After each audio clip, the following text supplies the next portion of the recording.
Pasar Cibatu masih basah oleh embun pagi.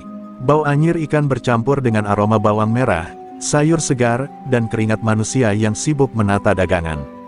Di tengah riuh teriakan para pedagang menawarkan barang, ada satu suara yang tidak terdengar namun terasa, suara langkah kaki berat yang membuat sebagian orang berhenti berbicara. Itu bukan langkah kaki biasa, melainkan langkah kaki Bajra, penguasa tak resmi pasar ini. Tubuhnya besar, seolah dipahat dari bongkahan batu.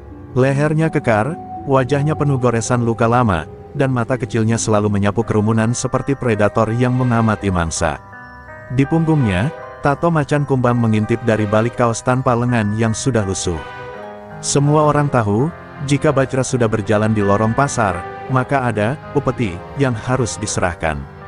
Bukan hanya tubuhnya yang menakutkan, cara Bajra berbicara pun seperti cambuk. Setiap kata diucapkan dengan nada rendah namun tajam, membuat orang yang mendengarnya merasa leher mereka dicekik. Di tangannya, ia menggenggam sebungkus rokok kretek yang sudah setengah habis, asapnya berbaur dengan kabut pagi. Ia menyapa para pedagang bukan dengan senyum, melainkan dengan telapak tangan yang terbuka, tanda ia menunggu uang keamanan. Satu persatu, pedagang menyelipkan lembaran uang ke tangannya. Ada yang memberikannya dengan pasrah, ada yang dengan senyum palsu, dan ada pula yang pura-pura sibuk menunduk agar tak bertemu mata dengannya. Namun semua tahu, tak ada yang benar-benar bisa menghindar. Bajra memiliki mata-mata di setiap sudut pasar, pemuda-pemuda yang lebih lapar akan kekuasaan daripada sekadar uang. Di pojok timur pasar, seorang pedagang ikan sempat ragu memberikan uang. Bajra mendekat, meraih kerah bajunya, dan berkata dengan suara datar, "Kau mau daganganmu tetap aman, atau mau aku yang mengurusnya dengan caraku?" Si pedagang langsung mengeluarkan uang dari saku celana, tangannya bergetar. Bajra tersenyum tipis, melepaskan kerah baju itu, lalu melangkah pergi seolah tak terjadi apa-apa. Pagi itu, udara pasar terasa lebih dingin dari biasanya. Bukan karena kabut atau angin gunung yang turun dari arah selatan, tapi karena kehadiran Bajra yang menyapu lorong-lorong dengan wibawa yang dibangun dari kekerasan dan rasa takut. Bagi sebagian pedagang, Bajra adalah hantu yang berjalan di siang bolong, tak terlihat oleh mata hukum, tapi selalu hadir ketika uang berputar. Bajra berhenti di sebuah warung kopi, duduk tanpa diminta, dan memesan secangkir kopi hitam. Pemilik warung, seorang lelaki tua, buru-buru menyeduh tanpa banyak bicara. Saat menyeruput kopi panas itu, Bajra menatap ke arah jalan masuk pasar. Di sana, dari kejauhan, ia melihat seorang perempuan muda yang belum pernah ia lihat sebelumnya sedang menata sayuran di lapak sederhana. Bajra menyipitkan mata, bibirnya melengkung membentuk senyum yang tak bisa dibilang ramah. "Pendatang baru," gumamnya pelan, asap rokok mengepul di udara. "Kita lihat, apakah dia tahu siapa yang berkuasa di sini." Ratna berdiri di balik lapak kayu sederhananya. Tangannya cekatan menyusun sayur mayur segar, ikatan kangkung yang masih basah, tomat merah mengilap, dan kol besar yang baru dipetik dari ladang. Wajahnya teduh namun tegas, kulitnya sawo matang, dan matanya memantulkan ketenangan yang tak lazim untuk seseorang yang baru pertama kali berjualan di pasar Cibatu. Ia mengenakan kebaya sederhana warna hijau lumut, rambutnya tersanggul rapi, namun ada guratan tegas di rahangnya yang membuatnya tampak lebih dari sekadar pedagang biasa. Sejak subuh tadi, Ratna sudah menarik perhatian. Bukan hanya karena kecantikannya, tapi juga karena caranya berdiri, tegap, penuh kewaspadaan, seperti seseorang yang terbiasa menakar bahaya di setiap sudut. Beberapa pedagang tetangga lapak mencoba menyapanya, namun jawabannya singkat dan sekadarnya. Ia lebih memilih bekerja dalam diam, membiarkan matanya sesekali mengamati lalu lalang orang di pasar itu. Dari warung kopi yang berjarak tak sampai 30 langkah, Bajra memandangi Ratna tanpa berkedip. Ia menyesap kopi hitamnya, lalu meletakkan gelas itu dengan bunyi keras di meja. "Cantik, tapi kelihatannya keras kepala," gumamnya pelan. Matanya menyala seperti macan yang baru menemukan mangsa. Bagi Bajra, pendatang baru berarti peluang baru, dan peluang itu harus tunduk pada aturan pasar yang ia kuasai. Langkah Bajra mulai mendekat. Suara sepatunya yang berat menghantam lantai pasar membuat beberapa pedagang yang sedang berbicara tiba-tiba terdiam. Orang-orang menyingkir memberi jalan. Seperti aliran sungai yang terbelah oleh batu besar, kerumunan itu membuka ruang bagi Bajra yang berjalan santai namun penuh wibawa mengancam. Semua mata kini tertuju pada satu arah, Bajra dan lapak Ratna. Ratna merasakan kehadiran itu sebelum melihatnya. Ada hawa berat yang menyapu punggungnya, seperti bayangan besar yang menutup cahaya matahari pagi. Ia mendongak, menatap lelaki bertubuh besar dengan tatapan yang tidak menggugurkan ketenangannya. Bajra berdiri di depannya, menunduk sedikit, menilai wajah Ratna dari ujung rambut hingga ujung kaki. Baru ia di sini, suara Bajra rendah, serak, namun syarat tuntutan. Iya, Kang, baru mulai hari ini, jawab Ratna singkat sambil tetap menata sayuran, seolah lawan bicaranya hanyalah pelanggan biasa. Bajra menyeringai tipis. Kalau mau daganganmu aman di sini, kau tahu kan, ada uang keamanan. Suaranya terdengar seperti gertakan lembut yang siap berubah menjadi badai. Ratna menghentikan tangannya, menatap Bajra tepat di mata, dan tersenyum samar. Senyum yang bukan tanda ketakutan, melainkan sesuatu yang membuat Bajra sedikit heran, senyum yang menyimpan rahasia. Tenang saja, Kang, ucap Ratna dengan nada ringan namun mantap. Saya tahu cara menjaga dagangan saya. Bajra berdiri tegap di depan lapak Ratna, merasa heran dengan ketenangan perempuan itu. Di pasar ini, biasanya wajah-wajah pedagang akan memucat begitu mendengar kata, uang keamanan. Namun Ratna bukan hanya tidak menunjukkan rasa takut, ia bahkan menatap Bajra dengan tatapan yang sama sekali tidak goyah. Seakan-akan tatapan lelaki sebesar gunung itu hanyalah angin lewat. Kalau kau pintar, kau akan ikut aturan, ujar Bajra pelan, namun nada suaranya syarat ancaman. Tidak ada yang bisa berjualan di sini tanpa izin dariku. Ratna menghela napas, lalu meraih seikat kacang panjang dan menatanya kembali di atas meja. Maaf, Kang, saya tidak biasa bayar hal-hal seperti itu. Dagangan saya aman karena saya sendiri yang menjaganya. Sekilas terdengar suara bisik-bisik dari para pedagang di sekitar. Ada yang langsung menutup mulut dengan tangan, khawatir Bajra akan meledak kapan saja. Tak ada seorang pun di pasar Cibatu yang berani menolak permintaannya secara langsung. Mereka tahu, Bajra bukan hanya preman, ia adalah badai yang bisa menghancurkan hidup seseorang dalam semalam. Bajra mendekat, tubuhnya seperti tembok besar yang merapat ke depan Ratna. Tangannya yang kekar terulur, menepuk meja lapak dengan suara keras hingga beberapa tomat berguling jatuh ke tanah. Kau kira aku bercanda, Neng? Katanya, mata kecilnya menyipit tajam. Namun Ratna tetap tak mundur. Ia meraih tomat yang jatuh, meniup sedikit debunya, lalu meletakkannya kembali. Saya tidak bilang Kang bercanda. Saya hanya bilang, saya tidak membayar. Kata-katanya ringan, tapi caranya mengucapkannya bagaikan pisau yang menggores perlahan, terasa tapi tak bisa diabaikan. Keheningan menegang, hanya terdengar suara ayam yang berkokok di kejauhan dan langkah-langkah pedagang yang sengaja menjauh. Bajra merasakan darahnya mulai panas. Bagi lelaki seperti dia, penolakan di muka umum adalah penghinaan. Apalagi dari seorang perempuan muda yang baru ia kenal. Aku beri kau kesempatan terakhir, Neng, kata Bajra, suaranya rendah namun bergetar menahan amarah. Kalau besok uang itu tidak ada di tanganku, kau akan menyesal.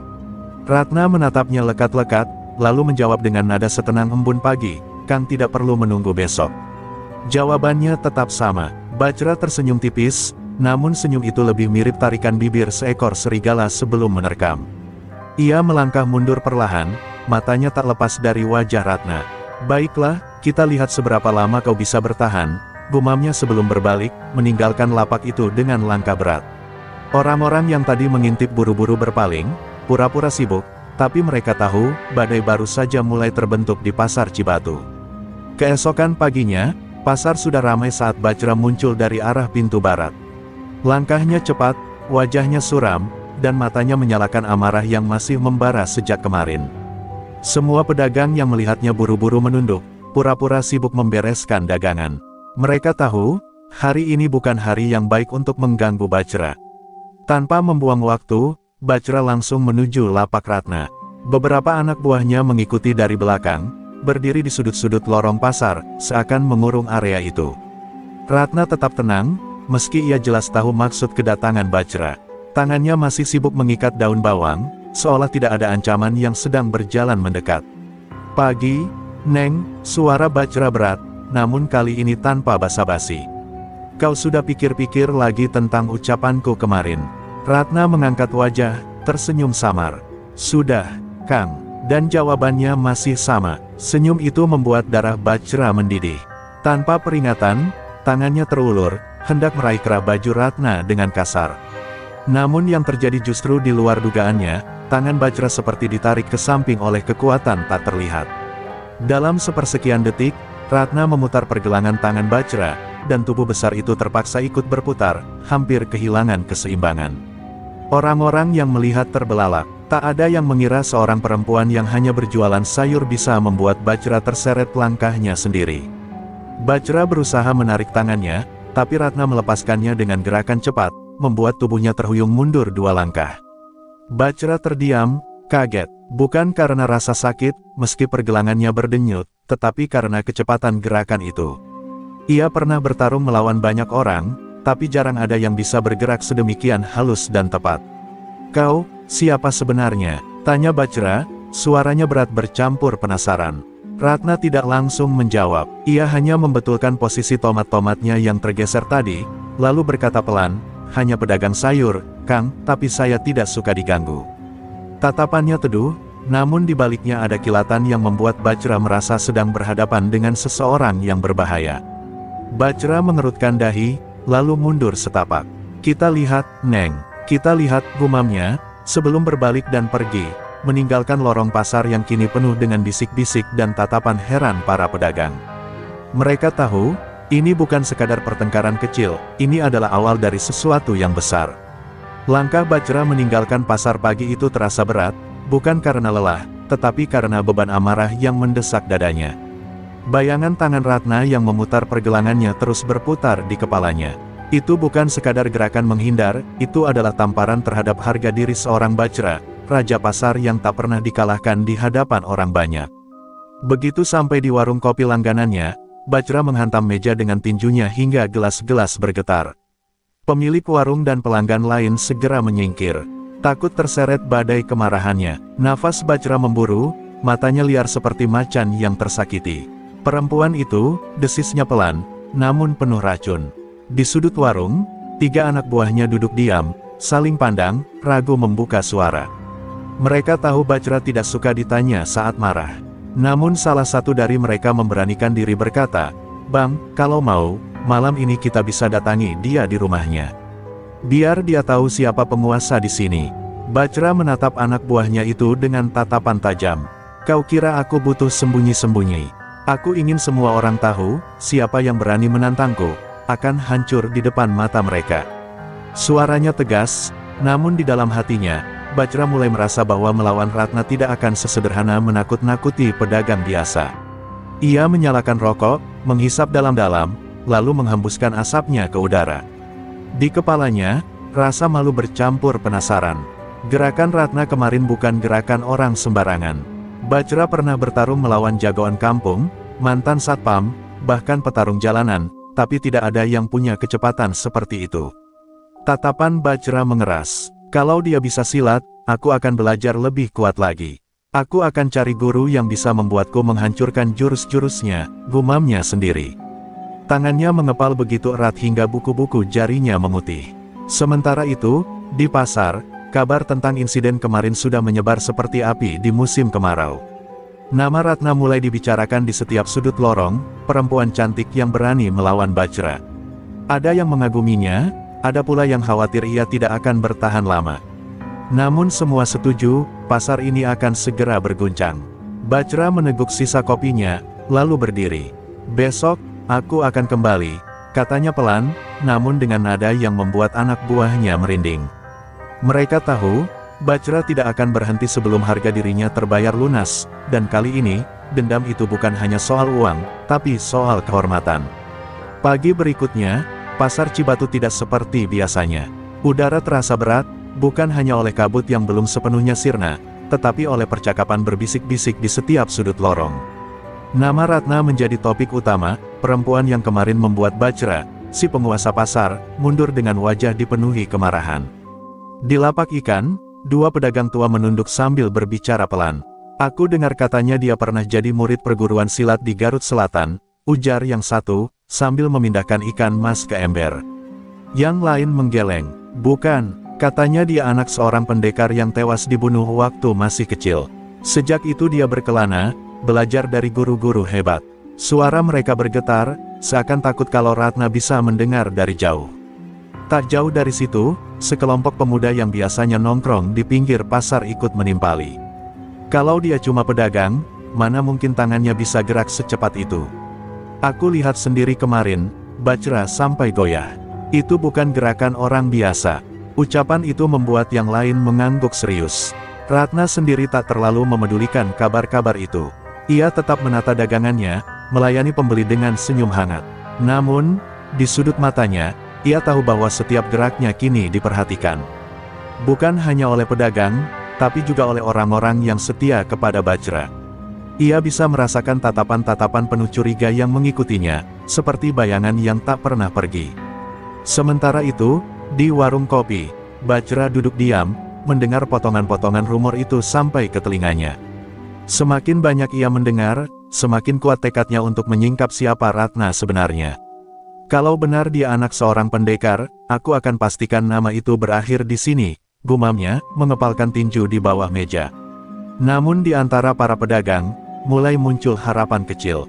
Beberapa orang mulai membayangkan, bagaimana jika Ratna bisa menjadi orang yang menghentikan Bajra. Bagaimana jika pasar ini akhirnya bebas dari ancaman upeti? Harapan itu masih samar, namun cukup untuk membuat bisik-bisik semakin ramai. Hari itu, ketika matahari mulai meninggi, Ratna menutup lapaknya lebih awal dari biasanya.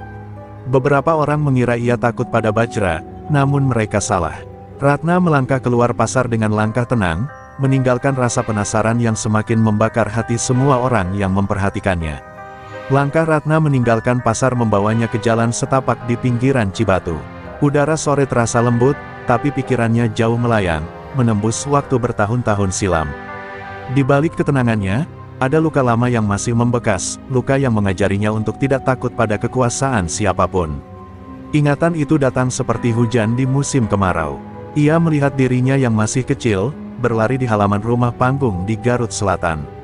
Ayahnya, Wiradipa, adalah seorang pendekar di Segani, pemimpin sebuah perguruan silat tua. Suatu malam, rumah mereka diserbu sekelompok orang bersenjata golok. Api membakar dinding kayu, dan teriakan bercampur suara benturan besi memenuhi udara. Ratna masih ingat bagaimana ayahnya berteriak, "Lari, nak!" sambil menahan 3 orang lawan sekaligus. Ibunya menarik Ratna keluar lewat pintu belakang, namun sebelum mereka bisa jauh, sebuah ledakan suara membuat ibunya terjatuh. Ratna yang kecil hanya bisa menatap dengan air mata mengalir, sementara cahaya merah api menelan sosok ayahnya. Setelah malam itu, Ratna hidup berpindah-pindah. Seorang murid lama ayahnya membawanya ke gunung, memperkenalkannya pada kehidupan yang keras namun mendidik. Di sanalah ia mulai belajar silat, bukan untuk gagah-gagahan, tetapi untuk bertahan hidup. Gurunya selalu berkata, silat itu bunga, Ratna. Indah, tapi punya duri. Tahun demi tahun berlalu, ia mengasah kemampuannya. Jurus-jurus ayahnya ia pelajari, ditambah ajaran-ajaran baru dari guru-guru yang ia temui selama perjalanannya. Ia tumbuh menjadi perempuan yang cekatan, pandai membaca gerak lawan, dan selalu menjaga jarak dari keramaian, hingga akhirnya ia memutuskan kembali ke dunia ramai, mencari nafkah sebagai pedagang sayur. Namun, Ratna tidak datang ke pasar Cibatu tanpa alasan. Di dalam hatinya, ia membawa daftar nama yang bertahun-tahun ia simpan. Salah satunya adalah nama yang belum ia ucapkan sejak malam kelam itu, nama salah satu bandit yang pernah menjadi anak buah dari kelompok yang membunuh ayahnya. Hari itu, saat kabar tentang Bajra sampai ke telinganya, Ratna merasakan sesuatu. Ia belum yakin, tapi tatapan mata lelaki itu, mengingatkannya pada seseorang dari masa lalu. Dan jika dugaannya benar, maka pertemuan ini bukan kebetulan. Pagi itu, pasar Cibatu berdenyut dengan kegaduhan yang berbeda dari biasanya. Para pedagang tidak hanya sibuk menawarkan dagangan, tetapi juga melirik ke arah jalan masuk barat, tempat Bajra muncul dengan langkah mantap. Kali ini ia tidak datang sendirian, 4 orang anak buahnya mengiringi, membawa wajah dingin dan tatapan yang mencari-cari sesuatu. Ratna sudah merasakan gelombang tegang itu sebelum Bajra terlihat. Tangan-tangan para pedagang yang tadi ramah padanya tiba-tiba menjadi canggung, ucapan mereka terpotong di tengah kalimat. Seperti udara yang mendadak berat, kehadiran Bajra mengubah pasar menjadi panggung yang menunggu pertunjukan dimulai. Bajra langsung menuju lapak Ratna tanpa basa-basi. Kerumunan mulai terbentuk, pedagang dan pembeli berkerumun di kejauhan, pura-pura memilih dagangan tapi sebenarnya menonton. "Neng," Bajra memulai, suaranya lantang hingga terdengar di ujung lorong. "Kau pikir aku akan diam setelah penghinaan kemarin?" Ratna menatapnya tenang. "Saya tidak menghina siapa-siapa, Kang. Saya hanya tidak mau membayar sesuatu yang bukan kewajiban saya." Kata-kata itu diucapkan tanpa meninggikan suara, tapi justru membuat Bajra semakin panas, karena ketenangan Ratna terasa seperti ejekan. Bajra mendekat, menendang sebuah keranjang kosong di samping lapak hingga berguling ke tengah lorong. "Kalau kau memang berani, kita selesaikan sekarang. Di depan semua orang, biar pasar ini tahu siapa yang paling kuat di sini." Tantangannya menggema, membuat kerumunan semakin rapat. Ratna menghela napas, lalu merapikan posisi sayur di lapaknya. "Kang, saya tidak mencari masalah. Tapi kalau Kang memaksa, jangan salahkan saya kalau Kang menyesal." Nada suaranya tetap halus, tapi ada ketegasan di ujung kalimatnya yang membuat sebagian orang bergidik. "Mulutmu tajam, Neng," kata Bajra sambil melangkah mundur sedikit, memberi ruang di lorong pasar yang kini kosong. "Kita lihat seberapa tajam tanganmu." Ia memberi isyarat pada anak buahnya untuk mengosongkan area itu. Semua yang ada di pasar menahan napas, sadar bahwa mereka akan menyaksikan sesuatu yang akan menjadi cerita turun-temurun di Cibatu. Ratna berdiri, meninggalkan lapak sayurnya, lalu berjalan perlahan ke tengah lorong. Matahari pagi memantulkan cahaya pada wajahnya, menyingkap ketegasan di balik senyum samar. Di hatinya, ia tahu ini bukan sekadar pertarungan melawan preman, ini adalah langkah pertama menuju jawaban atas misteri masa lalunya. Lorong pasar yang biasanya riuh kini sunyi. Hanya derit bambu lapak yang bergoyang pelan tertiup angin, dan derap langkah pelan Ratna mendekati Bajra. Semua orang menahan napas, mata mereka terpaku pada dua sosok yang berdiri berhadapan. Bau ikan asin dan sayuran segar bercampur dengan aroma tegang yang memenuhi udara. Bajra mengangkat kedua tangannya, menantang. "Ayo, Neng, tunjukkan seberapa hebat kau berani menolak aku." Suaranya berat, tapi juga mengandung rasa penasaran. Ia ingin tahu, apakah kejadian kemarin hanyalah kebetulan atau memang Ratna memiliki kemampuan yang layak ditakuti. Ratna berdiri tegak, kedua telapak tangannya diangkat sedikit ke depan. Gerakannya halus, namun dalam setiap gerakan itu ada aliran tenaga yang membuat orang yang mengerti bisa merasakan tekanan. "Saya tidak mencari kemenangan, Kang.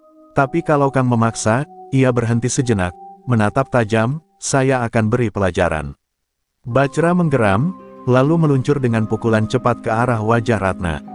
Namun, dalam sekejap, tubuh Ratna berputar ringan ke samping, tangannya menyentuh pergelangan Bajra dan memutarnya seperti mengatur aliran air. Bajra terhuyung ke depan, dan sebelum ia sempat membalik, sebuah sapuan kaki Ratna menghantam tepat di belakang lututnya. Bajra hampir jatuh, namun ia bertahan, mencoba menyerang lagi. Kali ini ia melancarkan pukulan ganda. Ratna melangkah mundur setengah tapak, lalu tangannya bergerak cepat seperti kelopak bunga yang mekar, membentuk lingkaran yang menepis kedua pukulan itu sekaligus. Gerakan ini membuat Bajra seperti dihantam dinding halus yang elastis namun kuat. Itulah jurus mawar berduri, jurus warisan ayahnya, yang indah dilihat namun penuh jebakan mematikan. Bagi yang tidak paham, gerakan itu seperti tarian. Tapi bagi Bajra, setiap sentuhan tangan Ratna adalah seperti cambuk yang memaksa tubuhnya mengikuti arah yang bukan kehendaknya. Kerumunan yang menyaksikan ternganga. Mereka belum pernah melihat seorang perempuan bergerak seperti itu. Anak buah Bajra saling berpandangan, ragu untuk maju karena mereka pun bisa merasakan bahwa ini bukan sekadar perkelahian pasar. Bajra akhirnya terhenti, napasnya berat, wajahnya memerah. Ia baru sadar bahwa di mata orang-orang, ia sedang kalah bukan karena kekuatan, tetapi karena kelincahan dan ketepatan Ratna. Dan bagi Bajra, itu adalah penghinaan yang jauh lebih dalam. Bajra berjalan meninggalkan pasar dengan langkah tergesa, napasnya memburu. Di belakangnya, kerumunan masih berbisik-bisik, beberapa bahkan tertawa kecil meski berusaha menutup mulut. Setiap bisikan itu terdengar di telinga Bajra seperti ejekan tajam yang mengiris harga dirinya. Ia merasa dadanya seperti terbakar, bukan oleh pukulan Ratna, tetapi oleh tatapan orang-orang yang melihatnya kalah. Begitu sampai di gang kecil di belakang pasar, Bajra menghantam dinding bambu dengan tinjunya. "Sial!" teriaknya, membuat 2 ekor ayam yang sedang mengais tanah terbang ketakutan. Anak buahnya berdiri agak jauh, tak berani mendekat. Mereka tahu, kemarahan Bajra bukan sesuatu yang bisa diredakan dengan kata-kata. "Bang, dia bukan orang sembarangan," ujar salah satu anak buahnya pelan. "Gerakannya, aku belum pernah lihat begitu." Bajra menoleh tajam. "Kau pikir aku tidak tahu?" bentaknya. "Makanya, mulai sekarang, kita akan cari tahu siapa dia. Aku mau semua informasi, namanya, dari mana asalnya, siapa gurunya. Semuanya." Anak buahnya mengangguk cepat. Sementara itu, Bajra menatap langit kelabu di atas kepalanya. Ia tahu, untuk mengalahkan Ratna, ia tak bisa hanya mengandalkan kekuatan kasarnya. Ia butuh sesuatu yang lain, sesuatu yang bisa menembus kelincahan jurus mawar berduri. Malamnya, Bajra duduk sendirian di kamar sempitnya. Rokok di tangannya sudah hampir habis, namun ia bahkan tidak sadar telah menghisapnya tanpa henti. Dalam pikirannya, ia mengulang setiap gerakan Ratna, mencoba mencari celah. Tapi setiap kali ia membayangkannya, ia kembali teringat rasa malu di hadapan kerumunan, dan itu membuatnya semakin sulit bernapas. "Tidak, aku tidak akan membiarkan ini terjadi lagi," gumamnya. Di matanya, ada kilatan tekad yang belum pernah muncul sebelumnya. Ia teringat pada satu nama, Kisambara, seorang pendekar tua yang pernah menjadi pembunuh bayaran, terkenal karena jurus-jurusnya yang kejam dan mematikan. Bajra tahu, mencari Kisambara bukan hal mudah. Orang itu sudah lama menghilang, hanya muncul ketika ada bayaran besar atau dendam besar yang perlu dibayar. Tapi Bajra tidak peduli. Baginya, kehormatan lebih mahal dari segalanya. "Ratna," bisiknya dengan nada dingin, "kau akan menyesal pernah membuatku jatuh di hadapan orang banyak. Aku bersumpah." Langit sore di Cibatu berubah muram, awan kelabu menggantung rendah seperti menekan bumi. Bajra berjalan sendirian melewati jalan berbatu menuju kaki bukit di pinggiran desa. Suara desas-desus tentang keberadaan Kisambara telah sampai ke telinganya, pendekar tua yang namanya dulu dibisikkan dengan rasa takut di dunia persilatan. Perjalanannya tidak mudah. Ia harus melewati hutan bambu yang sunyi, hanya diiringi suara gesekan daun dan langkah kakinya di tanah lembab. Meski Bajra dikenal sebagai preman yang tak gentar pada siapapun, ada sensasi asing merayap di punggungnya. Seolah setiap bayangan di hutan itu sedang mengamatinya. Di tengah perjalanan, ia bertemu seorang pria tua penjual madu. Bajra berhenti, menatapnya dengan curiga. "Kau tahu di mana rumah Kisambara?" tanyanya. Penjual madu itu menatapnya lama, lalu tersenyum miring. "Kalau kau mencarinya, berarti kau siap kehilangan sesuatu. Dia tidak memberi ilmu cuma-cuma." Ucapan itu dingin, membuat Bajra mengerutkan kening, tapi ia tetap melanjutkan perjalanan. Tak lama kemudian, ia menemukan sebuah gubuk reot di tengah rimbun pohon waru. Asap tipis keluar dari cerobongnya. Bajra mendekat, namun sebelum sempat mengetuk pintu, suara serak terdengar dari dalam. "Masuk saja, Bajra. Aku sudah tahu kau akan datang." Suara itu membuat bulu kuduknya meremang. Kisambara duduk di atas tikar anyaman, tubuhnya kurus namun matanya tajam seperti mata burung elang. Rambutnya panjang dan beruban, sebagian diikat ke belakang. Bajra terkejut pria itu tahu namanya, tapi memilih diam. Ia langsung berlutut, menundukkan kepala sedikit, bukan karena hormat, tetapi sebagai tanda bahwa ia datang untuk tujuan serius. "Aku ingin mengalahkan seseorang," kata Bajra tanpa basa-basi. "Dia, perempuan, tapi gerakannya cepat, sulit ditangkap. Aku butuh ilmu untuk menghancurkannya." Kisambara tersenyum tipis, bibirnya retak seperti tanah kering. "Perempuan itu, bukan lawan yang biasa, bukan?" tanyanya sambil menatap tajam. Bajra hanya mengangguk pelan. Kisambara lalu berdiri, berjalan mengelilingi Bajra seperti sedang menilai. "Ilmu yang kau minta bukan untuk mereka yang hanya ingin menang. Ilmu ini akan memakan jiwamu kalau kau tak cukup kuat menahannya." Ucapannya seperti racun yang manis, membuat Bajra semakin penasaran dan tergoda. Bajra mengepalkan tangan. "Aku siap kehilangan apa saja, asal aku bisa membuatnya tersungkur di hadapan semua orang." Kisambara berhenti di depannya, menatap lekat-lekat, lalu berkata pelan, "Baik. Tapi mulai malam ini, kau bukan lagi sekadar penguasa pasar. Kau akan menjadi pemburu, yang tak mengenal ampun."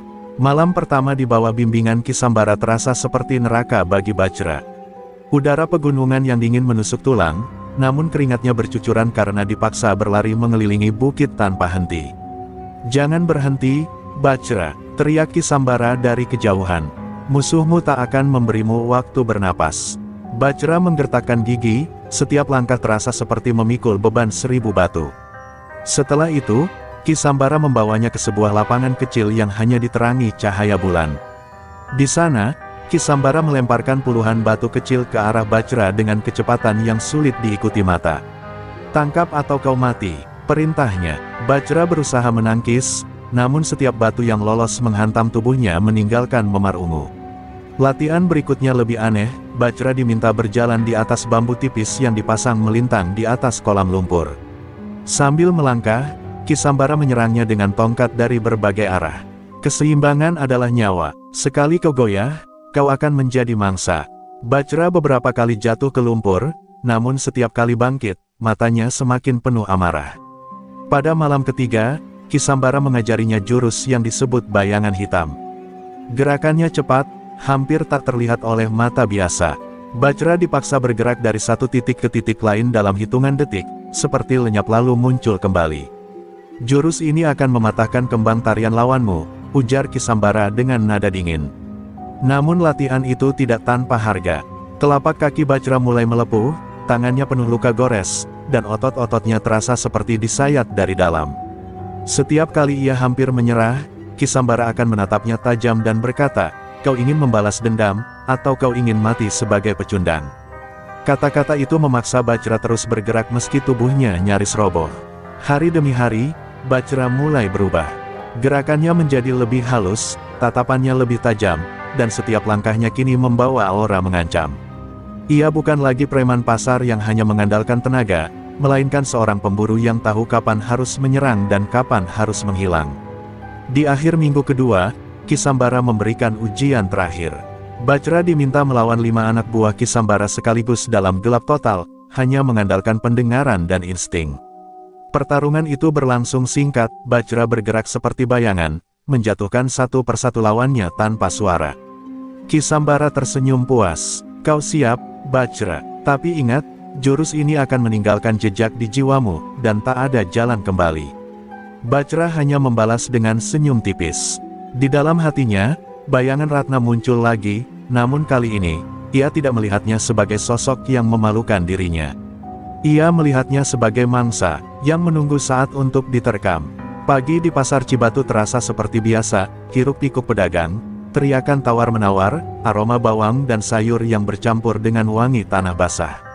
Namun di antara keramaian itu, ada sesuatu yang tidak kasat mata, tatapan yang mengikuti setiap langkah Ratna. Ia tak menyadarinya, tapi Bajra telah kembali. Bajra berdiri di ujung gang pasar, menyandar pada tiang kayu, wajahnya setengah tertutup topi caping. Ia memperhatikan gerakan Ratna, dari caranya menyusun sayur di lapak hingga senyum yang ia berikan pada pembeli. Kini, Bajra tak lagi gegabah, ia seperti pemburu yang mengamati mangsanya, menunggu celah sempurna untuk menyerang. Ratna, di sisi lain, merasakan sedikit keganjilan. Ada perasaan dingin yang menelusup ke tulang punggungnya, seperti tatapan yang menusuk dari jauh. Ia menoleh beberapa kali, namun hanya melihat orang-orang sibuk dengan urusan mereka. Ia mengabaikannya, mengira itu hanya perasaannya sendiri. Bajra mulai bergerak di antara kerumunan, langkahnya senyap meski pasar penuh sesak. Sesekali ia berhenti di balik gerobak atau karung beras, memandangi Ratna dari sudut berbeda. Ia mengamati pola gerakan, kebiasaan Ratna, bahkan momen saat Ratna memutar tubuhnya untuk meraih sayur di belakang lapak, mencari celah yang kelak bisa ia manfaatkan. Sementara itu, desas-desus mulai terdengar di antara pedagang pasar. "Bajra sudah kembali," bisik seorang penjual ikan pada temannya. Tapi dia kelihatan beda, matanya lebih tajam, auranya lebih dingin. Gosip itu mulai merambat cepat, namun tak ada yang berani mendekati Bajra atau bertanya langsung. Menjelang siang, Ratna memutuskan untuk istirahat sejenak. Ia berjalan ke belakang lapak, menuju sumur untuk mencuci tangan. Saat itulah, Bajra muncul dari bayang-bayang, berdiri tak jauh darinya. Ratna terkejut, tapi Bajra hanya tersenyum tipis. "Kau kelihatan sibuk, Ratna, lama kita tak bertemu," ucapnya dengan nada tenang namun mengandung ancaman tersembunyi. Ratna menatapnya tajam, mencoba membaca maksud di balik kata-kata itu. Kalau kau ingin mengulang kejadian tempo hari, Bajra, aku tidak keberatan, jawabnya datar, meski di dalam hati ia merasa ada yang berbeda, auranya kini jauh lebih berbahaya. Bajra hanya menundukkan kepala sedikit, lalu berbisik, kali ini, aku yang akan membuat semua orang mengingat siapa yang berkuasa di sini. Ia kemudian melangkah pergi, meninggalkan Ratna dengan jantung berdegup kencang, sadar bahwa badai besar sedang mendekat. Sejak pertemuan singkat di belakang lapak itu, hati Ratna tak pernah benar-benar tenang. Malam harinya, ia duduk di ruang tengah rumahnya, menatap kosong keluar jendela. Bayangan Bajra yang tersenyum tipis terus menghantui pikirannya. Ada sesuatu di sorot mata pria itu, bukan lagi kesombongan kosong, melainkan keyakinan dingin yang lahir dari kekuatan baru. Keesokan paginya, Ratna memutuskan untuk mengunjungi gurunya, Mak Rengganis, seorang perempuan sepuh yang dulu mengajarinya ilmu silat. Mak Rengganis menyimak cerita Ratna dengan penuh perhatian, lalu menghela napas panjang. Kalau benar Bajra berubah seperti yang kau katakan, berarti dia telah menemui seseorang yang mengajarinya ilmu yang berbahaya. Suaranya penuh kewaspadaan. Ratna mencoba menepis rasa khawatir itu. Berbahaya atau tidak, aku sudah menghadapinya sekali. Aku bisa menghadapinya lagi. Namun Mak Rengganis hanya menggeleng pelan. Keangkuhan adalah kelemahan terbesar seorang pendekar. Lawan yang sudah mempersiapkan diri selama berminggu-minggu, tidak boleh dianggap sama seperti sebelumnya. Sementara itu, di pasar, aura Bajra semakin terasa. Ia jarang bicara, tetapi tatapan matanya membuat para pedagang menunduk. Bahkan beberapa preman lain yang dulu bekerja bersamanya kini memilih menjaga jarak. Bajra seolah menebar bayangan di setiap sudut, membuat pasar terasa lebih dingin dari biasanya. Beberapa pedagang mulai memperingatkan Ratna secara diam-diam. Hati-hati, Ratna, dia kelihatan seperti sedang merencanakan sesuatu, kata seorang penjual buah. Ratna hanya tersenyum menenangkan, tetapi di dalam hati ia tahu mereka benar, ini bukan ancaman biasa. Menjelang sore, Ratna berlatih sendirian di halaman belakang rumahnya. Gerakannya cepat, namun pikirannya tidak fokus. Setiap kali ia membayangkan serangan, wajah Bajra muncul. Ia merasa seperti sedang menunggu badai, tahu bahwa benturan itu akan datang, namun tak tahu kapan. Di sisi lain, Bajra duduk di warung kopi kecil, menatap pasar dari kejauhan. Ki Sambara pernah berpesan, jangan menyerang saat musuh siap, buat mereka lengah, lalu jatuhkan. Bajra tersenyum tipis sambil menyesap kopi pahitnya. Ia sudah punya rencana, dan seperti langit yang mulai menggelap sebelum hujan deras, pasar Cibatu perlahan diselimuti ketegangan yang tak terlihat namun terasa di dada setiap orang. Semua hanya menunggu, sampai bentrokan tak terelakkan itu terjadi. Hari itu, pasar Cibatu sedang ramai-ramainya. Langit cerah, suara tawar-menawar bercampur tawa anak-anak yang berlari di antara gang sempit. Tak ada yang menyangka, di balik semua keriuhan itu, dua mata sedang mengunci satu sama lain, Ratna di balik lapak sayurnya, dan Bajra yang berdiri di ujung gang, menatap seperti elang mengincar mangsa. Bajra mulai berjalan perlahan, setiap langkahnya memecah riuh pasar menjadi bisik-bisik tegang.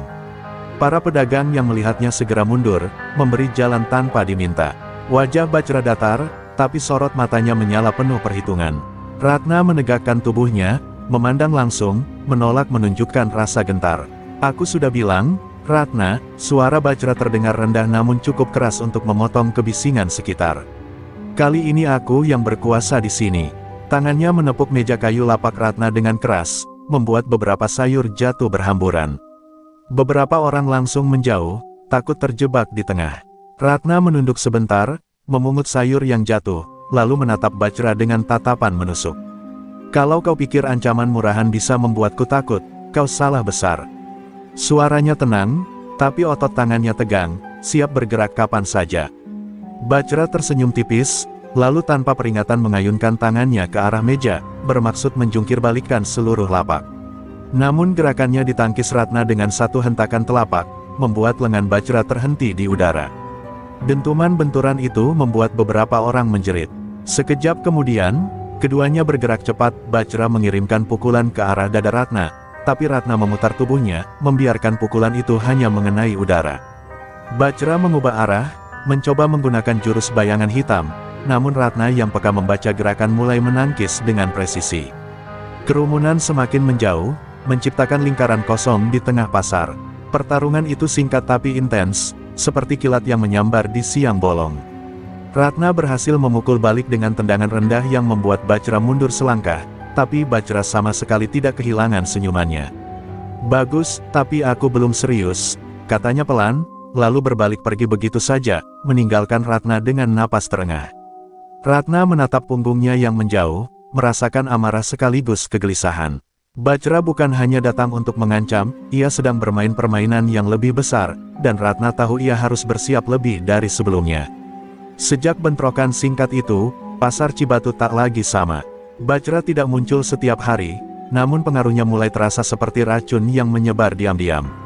Para pedagang yang dulu ramah pada Ratna kini mulai menjaga jarak.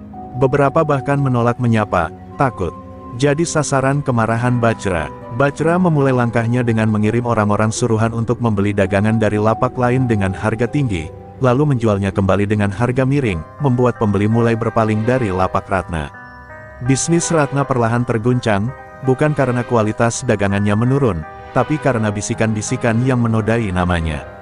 Katanya Ratna itu keras kepala, suka bikin masalah sama preman pasar, gumam salah satu pembeli pada yang lain.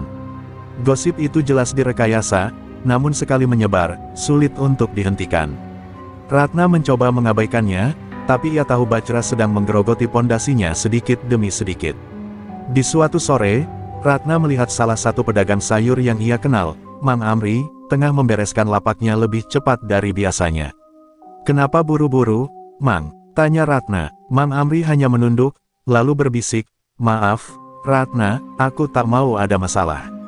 Bajra bilang kalau aku terus dekat sama kamu, lapakku bisa diacak-acak." Ratna terdiam, ia tak pernah menyangka Bajra akan menggunakan metode sehalus namun sekejam ini. Dalam hati, ia merasa amarahnya mulai membara, tapi ia juga tahu, melawan secara langsung saat ini justru bisa membuat Bajra mendapatkan alasan untuk menjatuhkannya di mata orang banyak. Di tempat lain, Bajra duduk santai di sebuah warung, menyaksikan semua ini berjalan sesuai rencana. Ki Sambara pernah mengajarinya bahwa memenangkan pertarungan tidak selalu berarti bertarung dengan tangan, tapi dengan mengendalikan keadaan sampai lawan runtuh sendiri. Malamnya, Ratna berlatih lebih keras dari biasanya. Perlu membasahi tubuhnya, tapi pikirannya tetap fokus. Kalau dia pikir aku akan menyerah hanya dengan permainan kotor seperti ini, dia salah besar, gumamnya di tengah hantaman pukulan ke tiang kayu yang sudah retak. Namun jauh di lubuk hati, Ratna tahu bahwa permainan Bajra baru saja dimulai, dan yang ia hadapi bukan lagi sekadar preman pasar, tapi seorang lawan yang berpikir seperti predator sejati. Pagi itu, pasar Cibatu ramai seperti biasa, tapi udara terasa berat. Ratna sedang merapikan sayuran ketika tiba-tiba terdengar suara gaduh di ujung gang. Beberapa orang berlari kecil, bisik-bisik menyebar lebih cepat dari langkah kaki. Saat Ratna mendongak, ia melihat Bajra berjalan mendekat sambil tersenyum sinis, diikuti 4 anak buahnya yang membawa karung besar. "Wah, dagangan siapa nih yang akan kita bantu jual hari ini?" teriak Bajra dengan nada mengejek, suaranya cukup keras untuk mengundang perhatian. Anak buahnya mulai membongkar karung, menumpahkan sayur-sayur busuk di depan lapak Ratna. Bau menyengat langsung menyeruak, membuat beberapa pembeli menutup hidung. Ratna berdiri tegak, menatap Bajra tanpa berkata apa-apa. Tapi Bajra tidak berhenti. Ia pura-pura berbicara pada kerumunan, "Hati-hati belanja di sini, ya."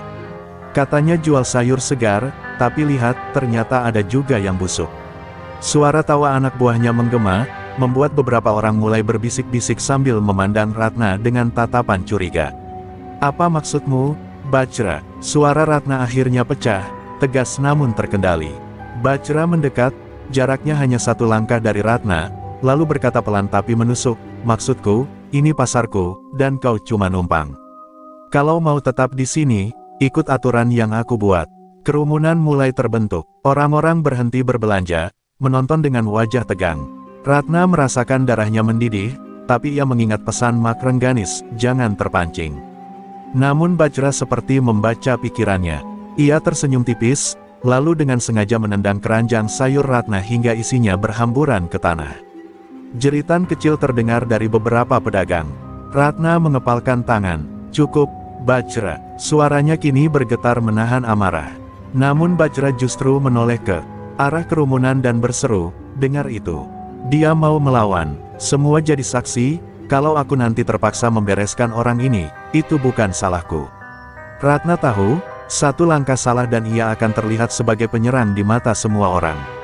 Tapi harga dirinya sebagai pedagang, dan sebagai manusia, sedang diinjak di hadapan banyak saksi. Udara terasa sesak, dan semua mata menunggu apa yang akan terjadi selanjutnya. Di tengah ketegangan itu, Ratna mengambil napas panjang. Ia sadar, ini bukan hanya soal dagangan, tapi soal harga diri seluruh pedagang yang Bajra tekan. Dan ia tahu, sekali ia bergerak, tak akan ada jalan kembali. Sunyi tiba-tiba melingkupi pasar, seakan semua suara tawar-menawar menguap begitu saja. Ratna berdiri di tengah lingkaran kerumunan, matanya mengunci pada Bajra.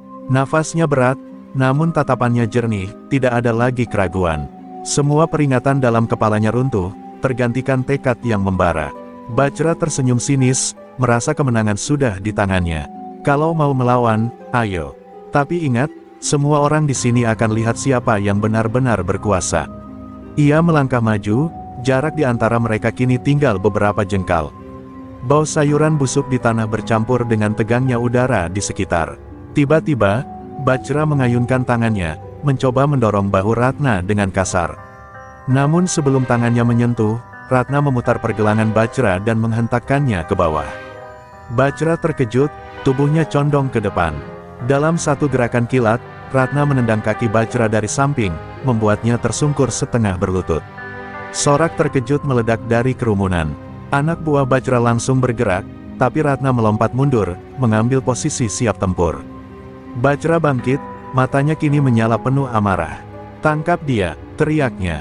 Dua orang langsung maju, namun Ratna bergerak cepat, satu dipukul tepat di ulu hati hingga terbatuk. Satunya lagi terjatuh setelah kakinya disapu dengan tendangan rendah.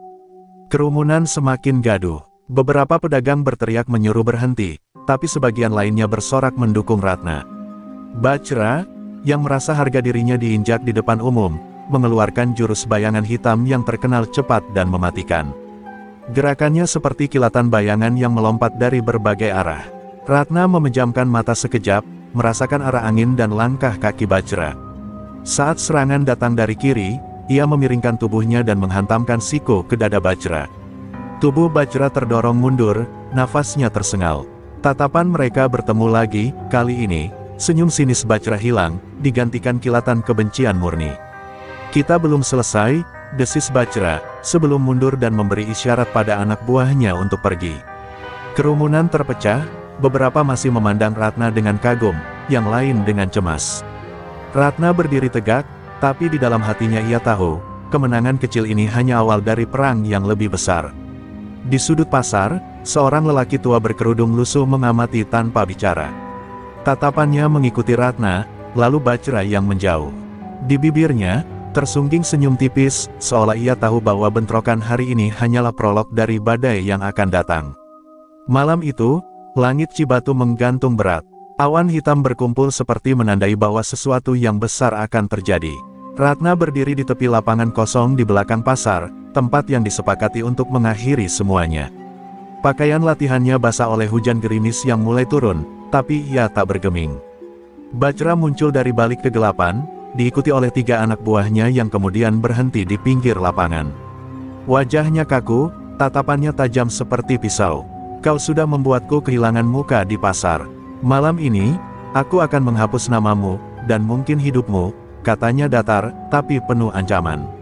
Ratna tak menjawab, ia hanya menarik napas panjang, membiarkan suara hujan dan degup jantungnya menyatu.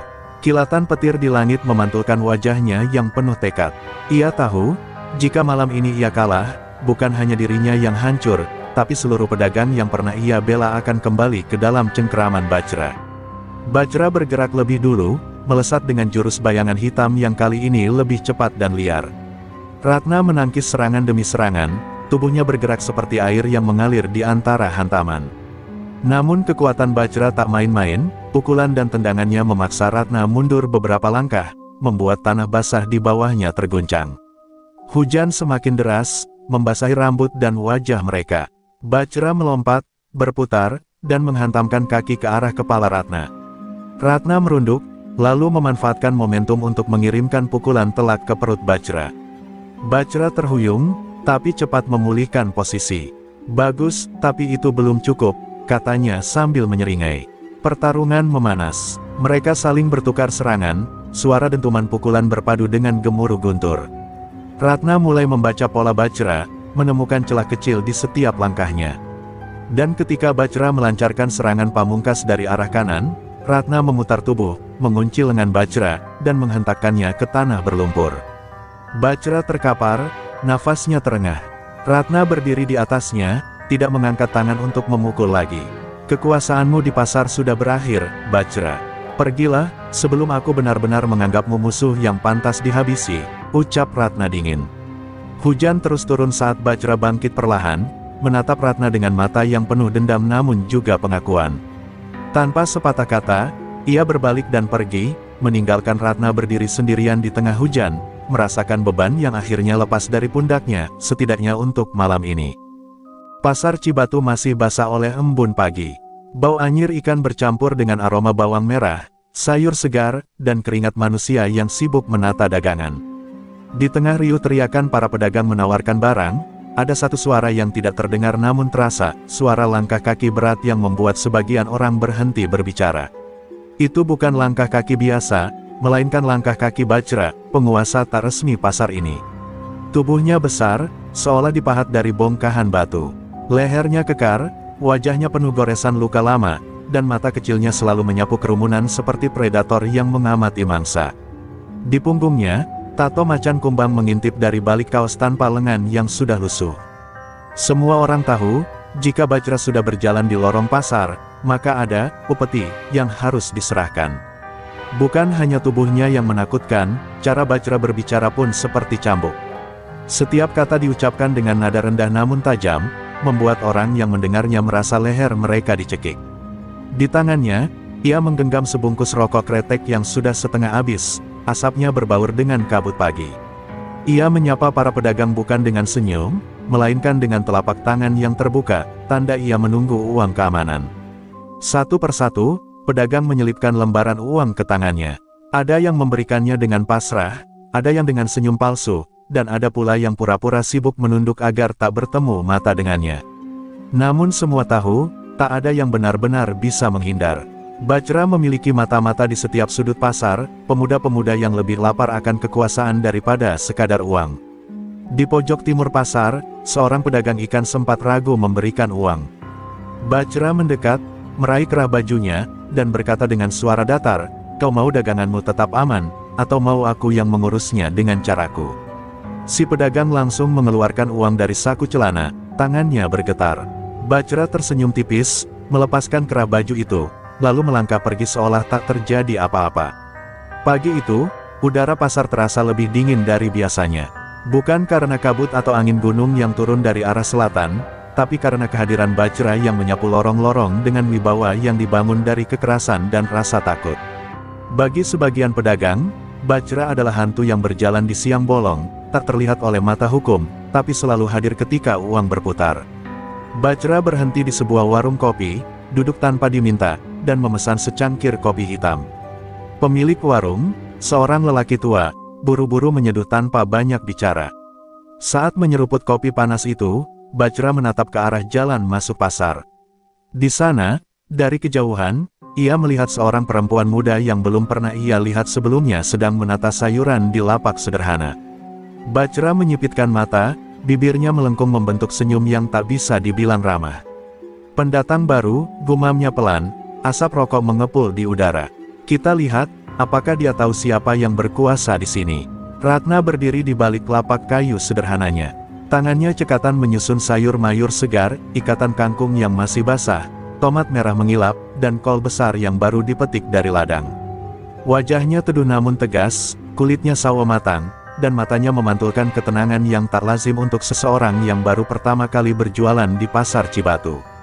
Ia mengenakan kebaya sederhana warna hijau lumut, rambutnya tersanggul rapi, namun ada guratan tegas di rahangnya yang membuatnya tampak lebih dari sekadar pedagang biasa.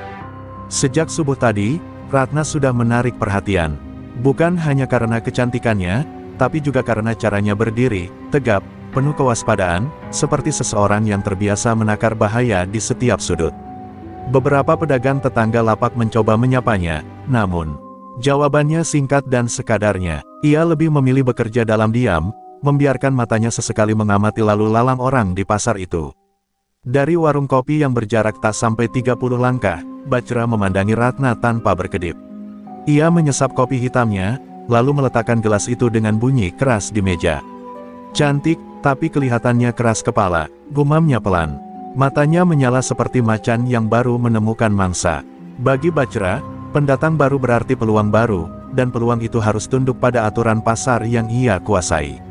Langkah Bajra mulai mendekat. Suara sepatunya yang berat menghantam lantai pasar membuat beberapa pedagang yang sedang berbicara tiba-tiba terdiam. Orang-orang menyingkir memberi jalan. Seperti aliran sungai yang terbelah oleh batu besar, kerumunan itu membuka ruang bagi Bajra yang berjalan santai namun penuh wibawa mengancam. Semua mata kini tertuju pada satu arah, Bajra dan lapak Ratna. Ratna merasakan kehadiran itu sebelum melihatnya. Ada hawa berat yang menyapu punggungnya, seperti bayangan besar yang menutup cahaya matahari pagi. Ia mendongak, menatap lelaki bertubuh besar dengan tatapan yang tidak menggugurkan ketenangannya. Bajra berdiri di depannya, menunduk sedikit, menilai wajah Ratna dari ujung rambut hingga ujung kaki. "Baru ya di sini," suara Bajra rendah, serak, namun syarat tuntutan. "Iya, Kang, baru mulai hari ini," jawab Ratna singkat sambil tetap menata sayuran, seolah lawan bicaranya hanyalah pelanggan biasa. Bajra menyeringai tipis. "Kalau mau daganganmu aman di sini, kau tahu kan, ada uang keamanan." Suaranya terdengar seperti gertakan lembut yang siap berubah menjadi badai. Ratna menghentikan tangannya, menatap Bajra tepat di mata, dan tersenyum samar. Senyum yang bukan tanda ketakutan, melainkan sesuatu yang membuat Bajra sedikit heran, senyum yang menyimpan rahasia. "Tenang saja, Kang," ucap Ratna dengan nada ringan namun mantap. "Saya tahu cara menjaga dagangan saya." Bajra berdiri tegap di depan lapak Ratna, merasa heran dengan ketenangan perempuan itu. Di pasar ini, biasanya wajah-wajah pedagang akan memucat begitu mendengar kata "uang keamanan". Namun Ratna bukan hanya tidak menunjukkan rasa takut, ia bahkan menatap Bajra dengan tatapan yang sama sekali tidak goyah. Seakan-akan tatapan lelaki sebesar gunung itu hanyalah angin lewat. "Kalau kau pintar, kau akan ikut aturan," ujar Bajra pelan, namun nada suaranya syarat ancaman. "Tidak ada yang bisa berjualan di sini tanpa izin dariku." Ratna menghela napas, lalu meraih seikat kacang panjang dan menatanya kembali di atas meja. "Maaf, Kang, saya tidak biasa bayar hal-hal seperti itu. Dagangan saya aman karena saya sendiri yang menjaganya." Sekilas terdengar suara bisik-bisik dari para pedagang di sekitar. Ada yang langsung menutup mulut dengan tangan, khawatir Bajra akan meledak kapan saja. Tak ada seorang pun di pasar Cibatu yang berani menolak permintaannya secara langsung. Mereka tahu, Bajra bukan hanya preman, ia adalah badai yang bisa menghancurkan hidup seseorang dalam semalam. Bajra mendekat, tubuhnya seperti tembok besar yang merapat ke depan Ratna. Tangannya yang kekar terulur, menepuk meja lapak dengan suara keras hingga beberapa tomat berguling jatuh ke tanah. "Kau kira aku bercanda, Neng?" katanya, mata kecilnya menyipit tajam. Namun Ratna tetap tak mundur. Ia meraih tomat yang jatuh, meniup sedikit debunya, lalu meletakkannya kembali. "Saya tidak bilang Kang bercanda. Saya hanya bilang, saya tidak membayar." Kata-katanya ringan, tapi caranya mengucapkannya bagaikan pisau yang menggores perlahan, terasa tapi tak bisa diabaikan. Keheningan menegang, hanya terdengar suara ayam yang berkokok di kejauhan dan langkah-langkah pedagang yang sengaja menjauh. Bajra merasakan darahnya mulai panas. Bagi lelaki seperti dia, penolakan di muka umum adalah penghinaan. Apalagi dari seorang perempuan muda yang baru ia kenal. "Aku beri kau kesempatan terakhir, Neng," kata Bajra, suaranya rendah namun bergetar menahan amarah. "Kalau besok uang itu tidak ada di tanganku, kau akan menyesal." Ratna menatapnya lekat-lekat, lalu menjawab dengan nada setenang embun pagi, "Kang tidak perlu menunggu besok." Jawabannya tetap sama. Bajra tersenyum tipis, namun senyum itu lebih mirip tarikan bibir seekor serigala sebelum menerkam. Ia melangkah mundur perlahan, matanya tak lepas dari wajah Ratna. "Baiklah, kita lihat seberapa lama kau bisa bertahan," gumamnya sebelum berbalik, meninggalkan lapak itu dengan langkah berat. Orang-orang yang tadi mengintip buru-buru berpaling, pura-pura sibuk, tapi mereka tahu, badai baru saja mulai terbentuk di pasar Cibatu. Keesokan paginya, pasar sudah ramai saat Bajra muncul dari arah pintu barat. Langkahnya cepat, wajahnya suram, dan matanya menyalakan amarah yang masih membara sejak kemarin. Semua pedagang yang melihatnya